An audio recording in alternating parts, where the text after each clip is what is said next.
আপনারা কি কখনো ভেবে দেখেছেন মৌসুমবিদরা কিভাবে আবহাওয়ার পূর্বাভাস দেয়? চলুন জানার চেষ্টা করি কিভাবে তারা পূর্বাভাস দেয়। তারা বিজ্ঞান, প্রযুক্তি ও ডেটা বিশ্লেষণের মাধ্যমে আবহাওয়া পূর্বাভাস দেয়। যেমন তথ্য সংগ্রহ, যেমন তাপমাত্রা, বাতাসের গতি ও দিক, মেঘের অবস্থা, বৃষ্টিপাত, চাপ এগুলো বর্তমান অবস্থা দেখে ভবিষ্যতের অনুমান করে মৌসুমবিদরা। স্যাটেলাইট দিয়ে উপরের দিক থেকে মেঘ, ঝড় দেখা হয়। রাডার দিয়ে বৃষ্টি কোথায় হচ্ছে, কত জোরে হচ্ছে তা বোঝা যায়। সুপার কম্পিউটারের মধ্যে সংগ্রহ করা ডেটা দিলে কম্পিউটার জটিল গণনার মাধ্যমে ভবিষ্যতের আবহাওয়া অনুমান করে। এই সকল তথ্য বিজ্ঞানীরা পূর্বের অভিজ্ঞতা থেকে যাচাই করেন এবং কোথাও ভুল আছে কিনা তা দেখেন। যদি সব ঠিক থাকে তাহলে আবহাওয়া পূর্বাভাস প্রকাশ করেন।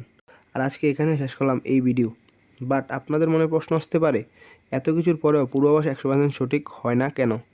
আপনাদের এই প্রশ্নের উত্তর পরের ভিডিও দিচ্ছি। এখন আর এই ভিডিও বড় না করে শেষ করলাম এখানেই। এই রকম ইনফরমেটিভ ভিডিও পেতে সবাই লাইক, শেয়ার এবং সাবস্ক্রাইব করে পাশে থাকবেন।